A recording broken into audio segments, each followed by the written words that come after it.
everyone. It's Matt Fraser here with Digital Web Solutions and this week's episode of Ecoffee with Experts.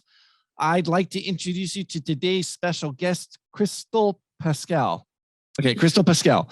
Crystal is the marketing director of AyoKay, a full-service web design and purpose-driven marketing agency in Indianapolis, Indiana. When not taking her two young boys to the museum or knitting a new sweater, Crystal enjoys reading, watching reality television, and all things bacon. She's the co-author of 50 Shades of Frayed, Three Moms Talk About What Happens When I Do Becomes Not Tonight, as well as a blogger at indiewithkids.com. Crystal, thank you so much for being on the show today. Really appreciate having you here. Thanks so much for having me. So tell me, what the book that you wrote, how did that come about? So that was back when 50 Shades of Grey was the big thing that everybody was talking about and reading. A friend of mine who was a fellow digital marketer and writer reached out to me and said, you know, it's so funny, all the hype about this book, but this isn't what relationships are really like. And so we kind of decided to write our funny take on what intimacy and marriage and relationship conversations really look like versus what you may read in a book or see in a movie. And it was a lot of fun. Oh, right on. Sounds interesting. I'll probably have to read it. Being married myself. So all things bacon. Is it just, I mean, I love bacon. I have bacon sandwich, BLT sandwiches and all things like that. And bacon always makes burgers better and all that.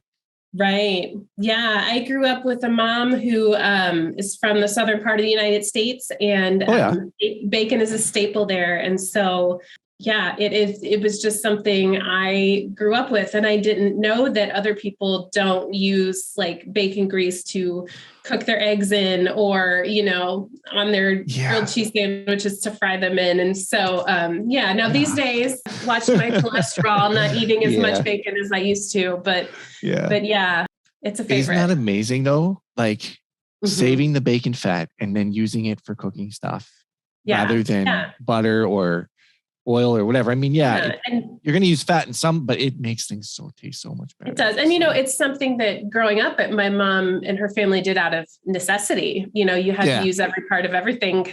Money was scarce. But it turns out it's also really delicious. So where did you grow up then? You said you grew up in the southern states? Well, my mom is from the South. I actually grew up here in Indiana where I live now. Oh, okay, cool. All right on.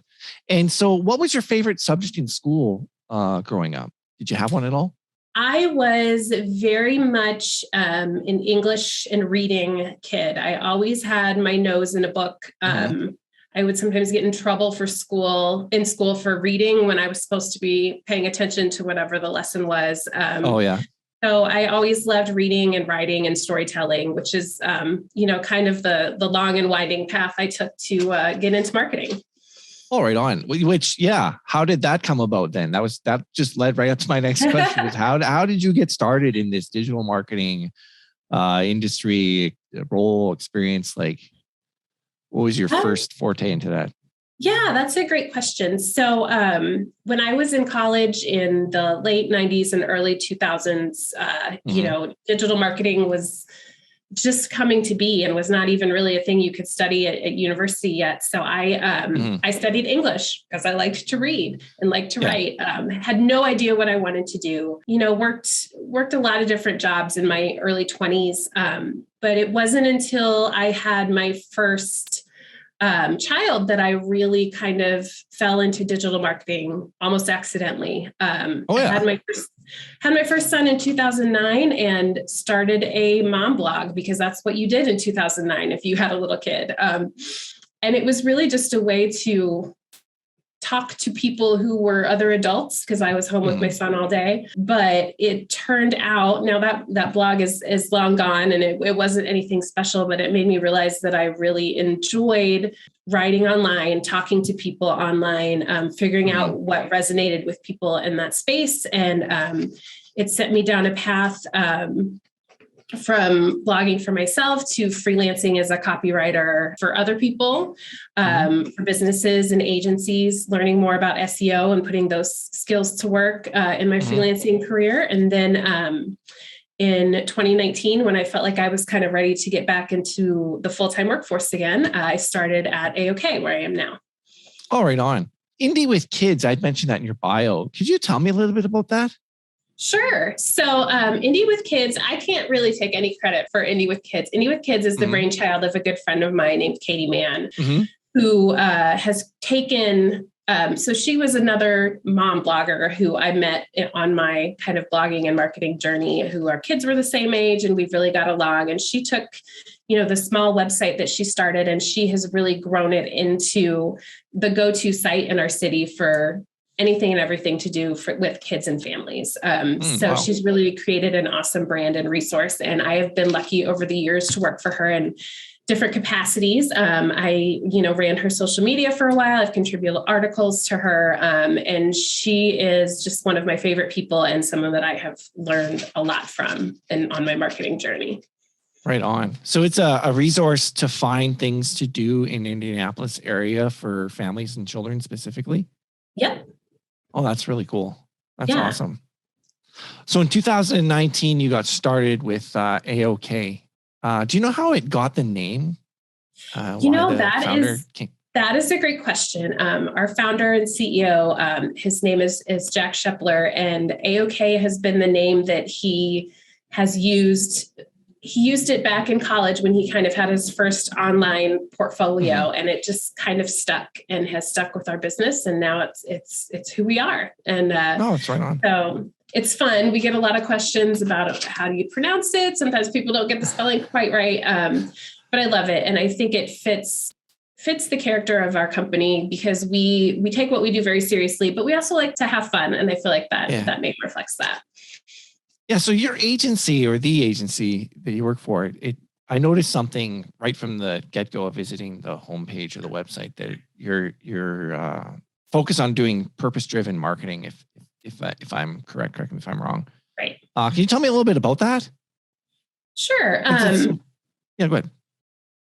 It's something that kind of has come about organically as we really think about who we are as an agency and the types of brands and organizations that we like to work with. All of us here are pretty community minded. We care about where we live and making it better. And so it was just kind of a naturalist extension that we have enjoyed working with brands and organizations that work to make the world better in some way, whether it's a nonprofit organization or a public health organization or, even an e-commerce brand that might be focusing on health or wellness or happiness. We really like to work with those clients because we just feel like that shared mission helps us do really great work for them. Are there any specific campaigns that you have found to examples that you could share that have been, successful from a point of reaching their goal or their purpose? Sure. Whether it was a nonprofit or.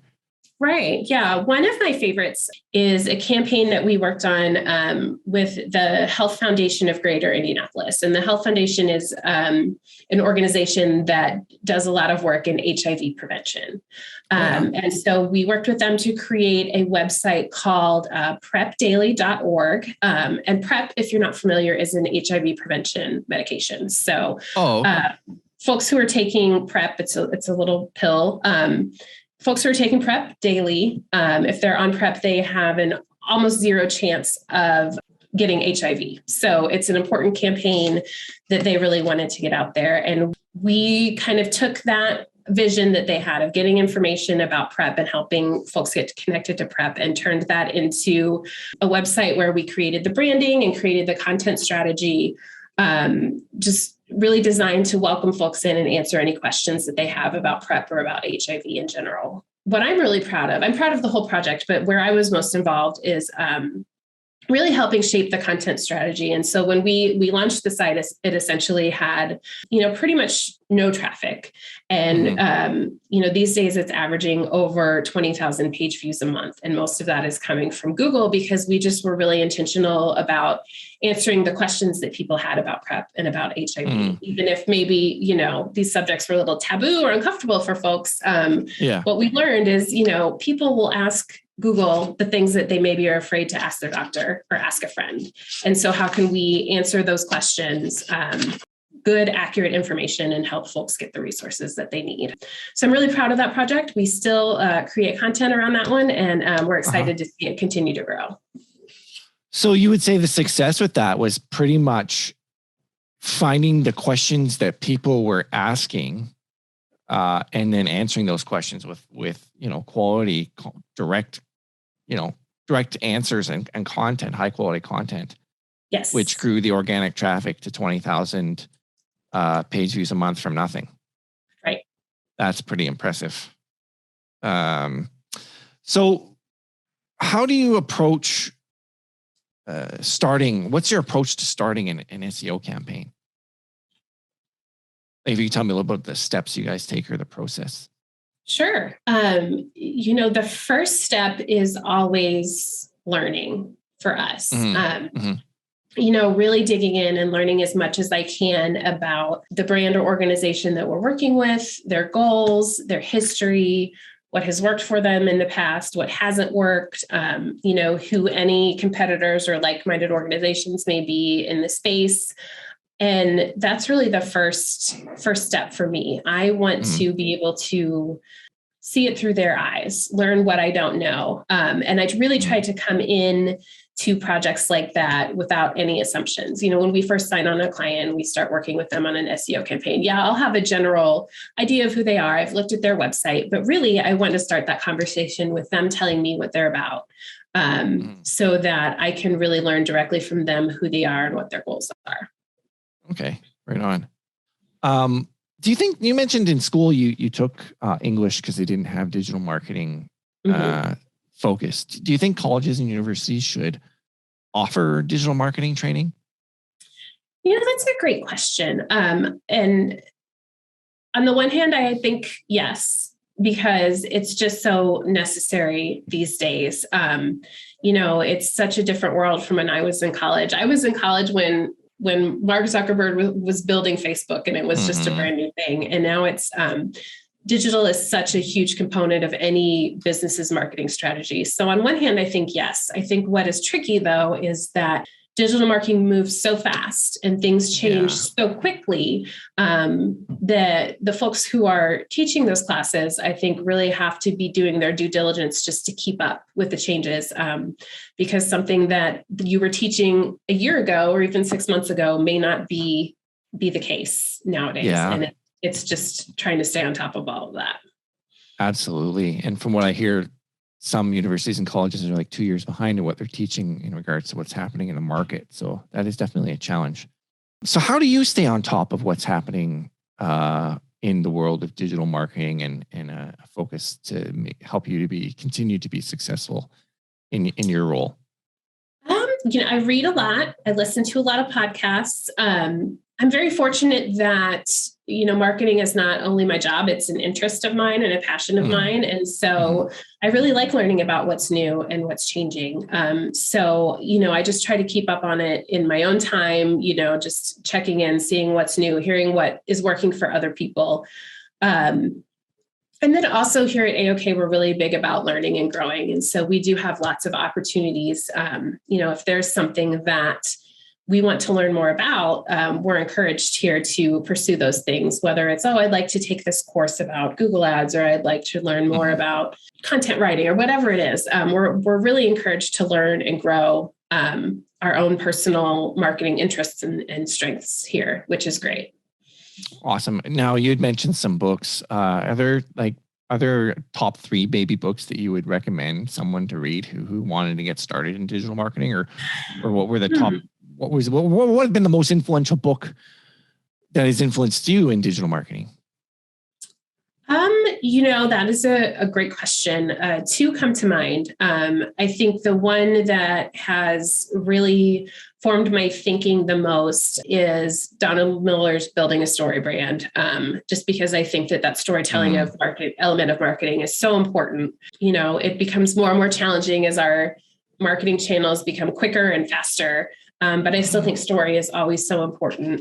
And then another one that it's not directly a marketing book, but I recommend it to anybody that works in marketing, is a book by James Clear called Atomic Habits. A lot a lot of success in marketing, whether you're trying to grow a career or build your own business, or you have your own website that you want to grow, is just getting in the habit of showing up every day and doing the work. And so that book has been really helpful for me, learning how to manage my time better, both when I'm at work and at home. And I just think that in marketing, there are so many things happening, and it's really easy to get distracted by the next new thing. And building some really strong habits can kind of help you stay focused and, stay the course. Yeah. So how important is it you mentioned the book Story. I've read that book, by the way, by Donald Miller. It's a phenomenal book. I also read his other book, Marketing Made Easy. What are the elements involved in creating a story to tell for a client or for someone wanting an initiative that you gleaned from that, reading that resource? Sure. I think the biggest thing for me was that element that people really need to be able to see themselves in your brand and in your brand story and where they fit in. And that has really paired well with a lot of the work that we do at AyoKay as a purpose-driven, mission-driven organization. A lot of the organizations that we work with, they are trying to reach out to maybe marginalized people groups who don't see themselves represented a lot, or maybe they don't have a lot of trust built up. Like I mentioned, working in HIV prevention, there are a lot of folks that for whatever reason don't have a lot of trust with healthcare systems. Maybe they haven't been treated well in the past because of their race or because of their income level. And so we're really working to build trust for those folks so that they can reach the people that they need to reach with the services that are going to help them. And so what I'm always looking for is, how can I make sure that people see themselves in this? How can people look at this campaign, look at this website, read this copy, and know this information is meant for me? And so that is really probably the biggest part of Story Brand that I have carried into my marketing work. Oh, that's awesome. And you mentioned some podcasts that you listen to. Could you share the podcast that you're listening to right now? Sure. Here, I'm going to cheat. I guess that pertains to digital marketing. That's okay. Yeah. So I will say that I listen to a lot of folks who are maybe non-traditional. And I guess it's because I came up, kind of doing my own thing before I worked for an agency. So I really listening to folks who are doing affiliate marketing work, folks like Doug Cunnington. I really like Nick Loper's Side Hustle Show, some things like that, because I think that those are kind of the new and cutting edge things that are happening. People who are kind of out there on their own, figuring it out for themselves. Those are some of my favorite podcasts to listen to from a marketing perspective. Oh, that's awesome. There's a question. So what do you like most about digital marketing and the work that you do? There are a couple things. First of all, I like connecting with people. I really like the folks that I work with here at AyoKay, my coworkers. I really like connecting with our clients and helping them meet their goals. So the people are always a big part of it for me. The other thing that I really enjoy is that I've always loved puzzles. I've always loved crossword puzzles, jigsaw puzzles. I like figuring things out. And to me, digital marketing is like a big puzzle. And every puzzle is different because every client is different. And while we do have best practices, there are no two clients that need the exact same thing or where the exact same recommendation will work. So I really like the work of solving the puzzle, figuring out what's going to work for clients for their specific situation to meet their specific goals. Okay, that's awesome. So the variety of the work and figuring out what's going to work and what's possibly not going to work. What do you like least about it? That's a great question. There's not much that I don't like. I guess that for me, working in an agency with a lot of clients, I just have to be able to move fast and move quickly and keep up and keep a lot of plates in the air. And sometimes that can be stressful. It can be hard knowing I've got all these different clients that have different things going on and I need to stay on top of them. But usually when I'm starting to feel stressed in that way, it's time for me to take a step back and evaluate. Either I'm not delegating something to a team member or I need to improve my own process. So I've learned over time that when I'm feeling those moments of kind of like stress or like, oh, there's a lot going on, I don't know if I'm on top of it all, it's a chance to just really reevaluate and see where I can get better. Okay. How does your agency, or how do you measure the success of the strategies you're implementing for clients? That it really all revolves around, what those clients' goals are. If we have an e-commerce client, we can get them, 1 million page views a month. But if they aren't selling anything, they're not going to be happy. Whereas a different client who maybe has an informational website, 1 million page views a month is exactly what they want. So at the end of the day, it's great to have statistics and be able to look at like, oh, we've helped them create this much growth or do this, that, or the other. But if we're not meeting their goals, if we're not helping them achieve what matters to them, then we haven't done our job. So it's always different based on what the client's needs are. Are there any specific tools that you use to communicate those things to clients? So I think a big one is our discovery process, which I kind of talked about earlier, that initial learning process that we do with clients where we're talking very deeply about their goals and what matters to them. And then, just keeping the communication going forward with every client. I have a regularly scheduled check-in. So we're always talking on, maybe the second and fourth Tuesday of the month. They know I'm going to be checking in. I'm going to be reporting back on those metrics that matter to them. I'm going to be hearing their concerns and talking about new ideas. So it's really all about just listening very well and then communicating regularly and touching base regularly. All right, on. What is, in your opinion, in your experience, one of the biggest challenges in today's market for digital marketing? I think that one of the biggest challenges is that I think that sometimes it can be challenging to manage expectations. There are a lot of folks out there that will tell people that are looking for marketing help, we can get you this result in this amount of time. And that can sometimes lead people to think, oh, well, I should be able to expect this. After 2 months, I should be able to expect this much increased revenue because of this marketing campaign.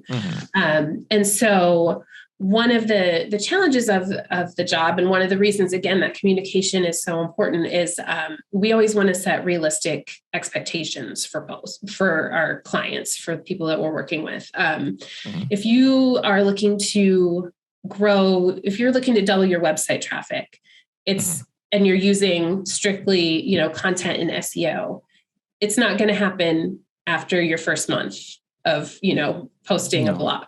It's going to take time. And so we need to, we always try to be realistic with folks about those types of expectations. And then that's also a lot of, making sure that our recommendations really fit what the client is looking for.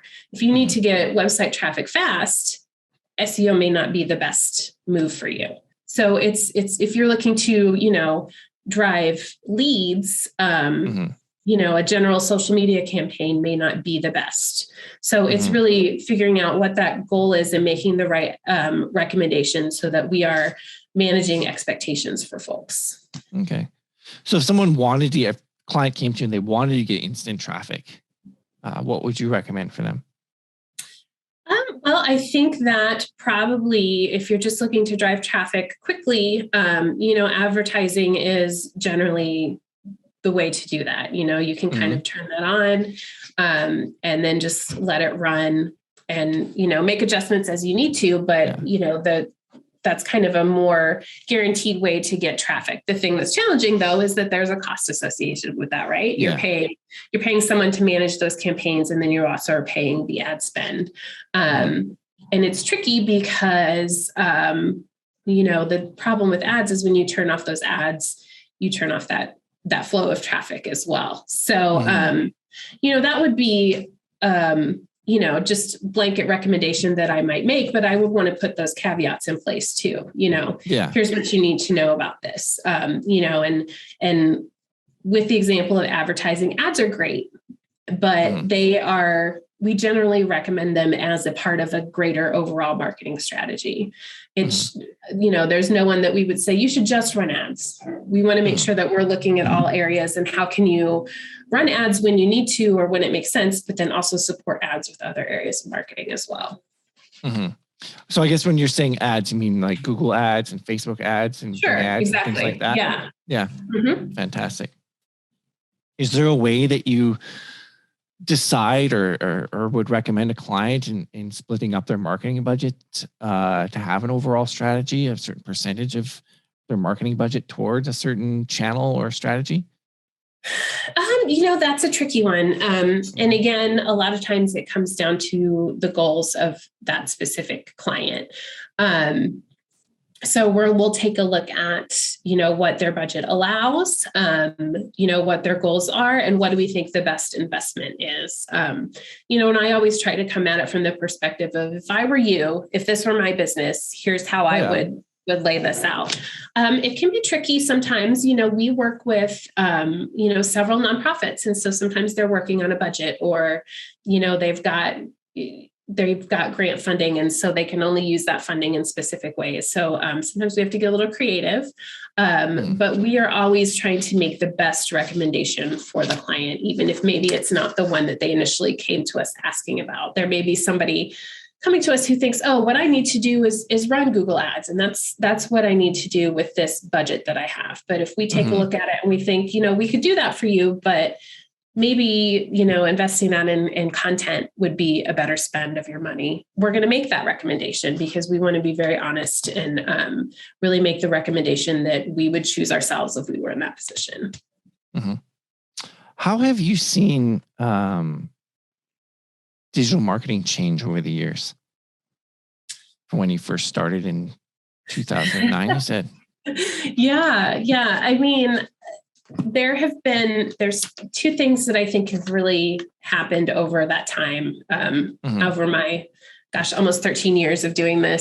Obviously, a big one is just the boom of social media, how it's really changed the game, just how the channels themselves have changed and how new channels have come on the scene. Other ones have faded away. That's just an ever-changing landscape that I think that marketers just have to continue to pay attention to and try their best to be on top of. Another change on the other side of things is I think that we are seeing Google and its algorithms continue to get smarter and smarter as far as how they evaluate and rank content. And, there was a time where you could stuff a lot of keywords into a blog post and get it to rank number one on Google. That has changed, but we still sometimes run into clients who have been advised that that's the best strategy. So I think that as marketing is changing, it's all about just making sure you're really serving that end user well, rather than trying to trick an algorithm or use a tactic designed to fool a platform into driving you more traffic. So what would you say then would be the best strategies or the best means of implementation of SEO today as opposed to 10 years ago? There's lots of people have opinions on this. I think it's just at the end of the day, of course, there are some best practices that we want to follow in regards to writing content, making sure your title tags are right and your meta description and following best practices. But out of that, it's just, I think, writing good, complete content that answers people's questions, that serves the purpose that it's supposed to. At the end of the day, Google is trying to be useful to that person that's Googling. And that should be our goal as marketers as well. If you're trying to drive SEO traffic, try to be useful to that person who is searching for that content. No, I agree with you. Creating high quality content is always the key. Obviously creating content for what people are searching for, relevancy, and creating that high quality content answers those questions. What qualities do you think are required to be effective in the role of a digital marketing director or a digital marketer? Great question. I think you need to really be a great listener, a great communicator. You have to be willing to follow data and do what data tells you to do, but at the same time, not be afraid to get a little bit creative as well. It's such a cliched phrase to say, think outside the box, but sometimes that's what it takes. And so, here at AyoKay, we're always making data-driven decisions. But at the same time, we are sometimes getting creative in the ways that we are reaching out to people or crafting messages or, finding new information to write about for a blog topic. So that flexibility, I think, is really important. Are there you mentioned data. Is there specific tools that you use to look at data? Sure. Yeah. So we have some tools that we use, and I will say this, I don't really get, especially on the SEO side, I don't get into too many discussions of should I use SEMrush or should I use Ahrefs or should I use Ubersuggest? I think that they're all valid. I tell people it's kind of like the weather report.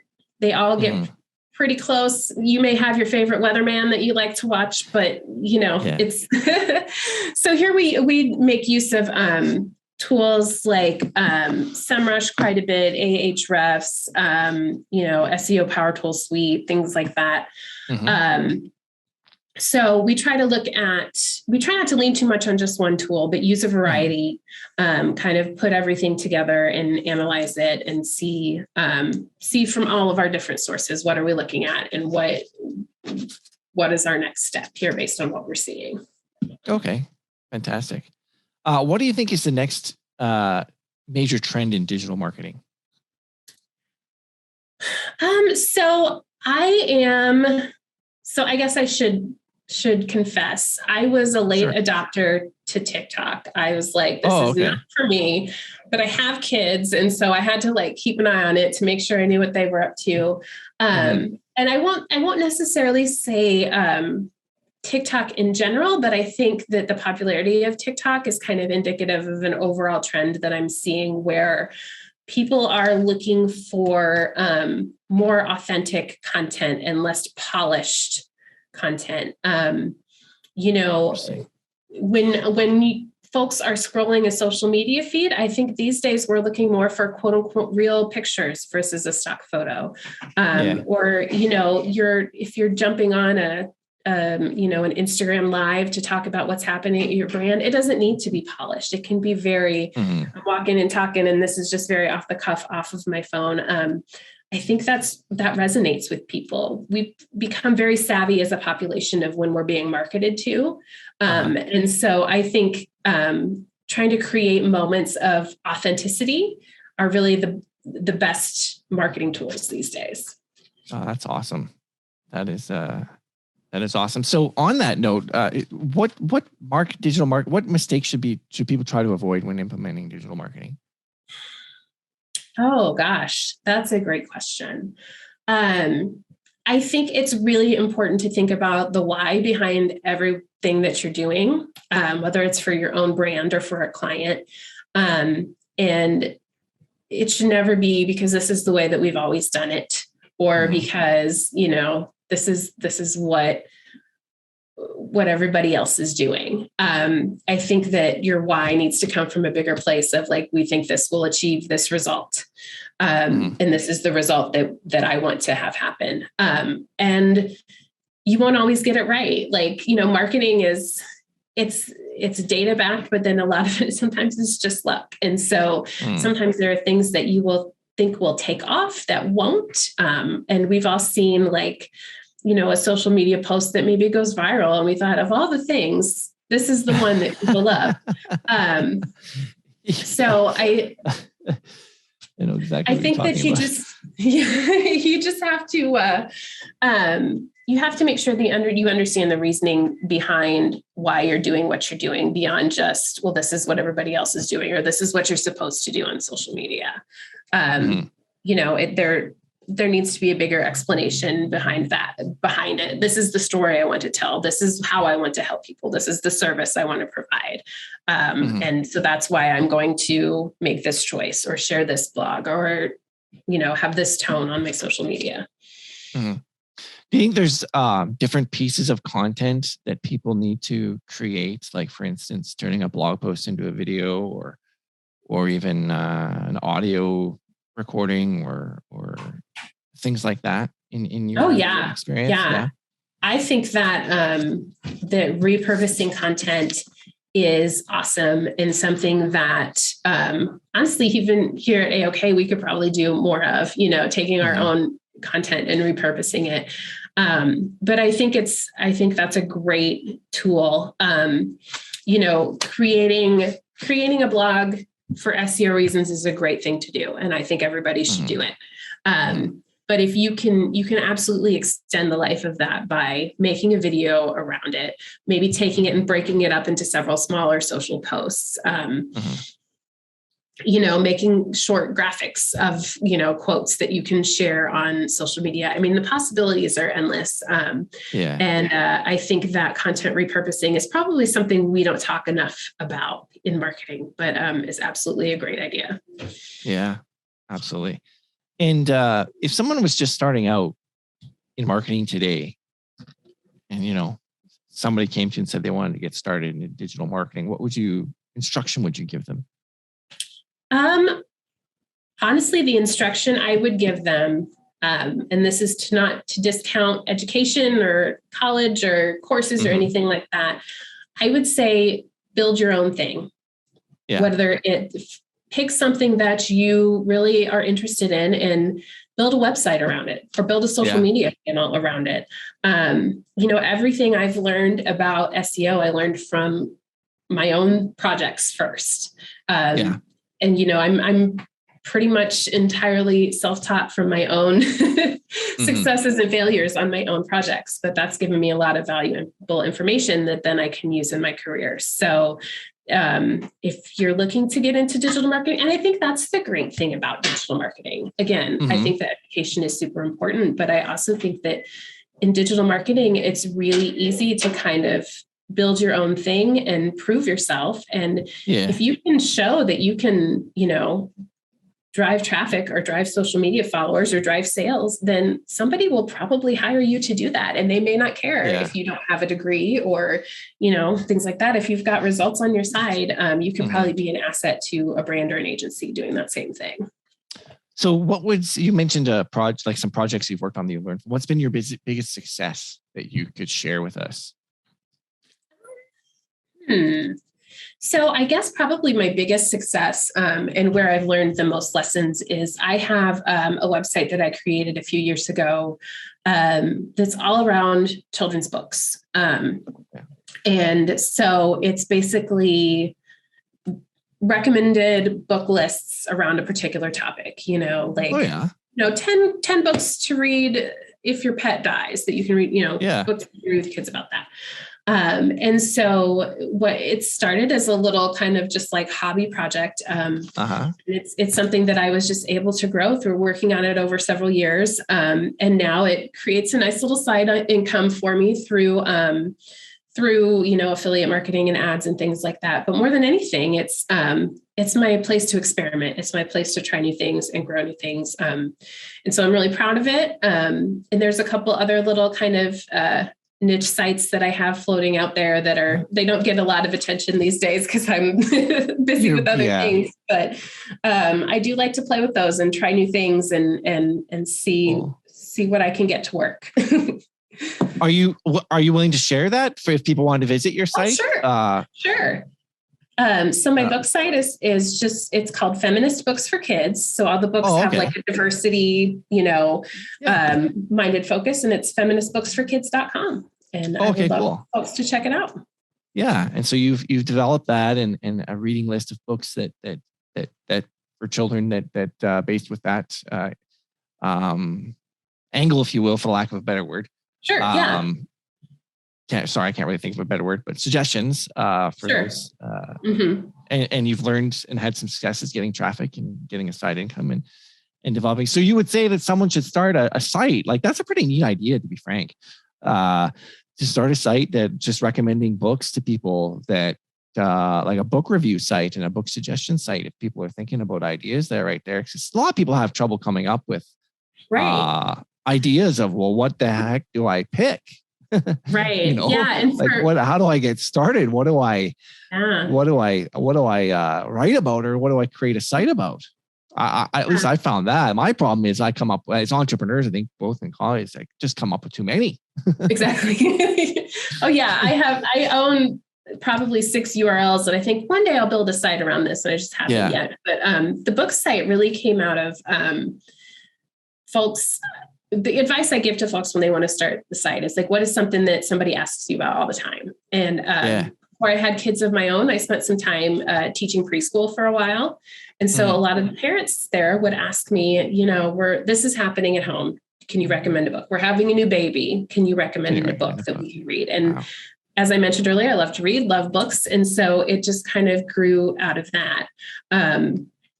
Some folks will tell you, well, you should pick the most marketable niche, or the one where you could make the most from affiliates or whatever. I say, follow your interests. You know, follow what interests you, follow what you enjoy. You're going to be able to have the most authentic voice when you're writing about the things that you care about.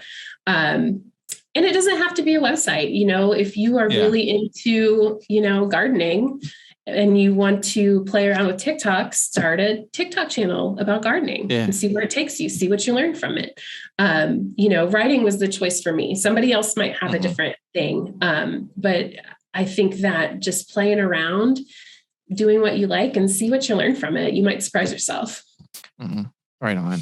So, hey, Crystal, if people wanted to learn more about you, where would they go? That's a great question. You can follow me on, feel free to look me up on LinkedIn, just Crystal Paschal there. My Instagram is crystal.paschal. And as I mentioned before, my book website is feministbooksforkids.com. Right on. Hey, Crystal, I really want to thank you for being on the show. I really enjoyed talking to you. It's great learning about you. And thanks very much. Thank you. All right. You have a great day. You too.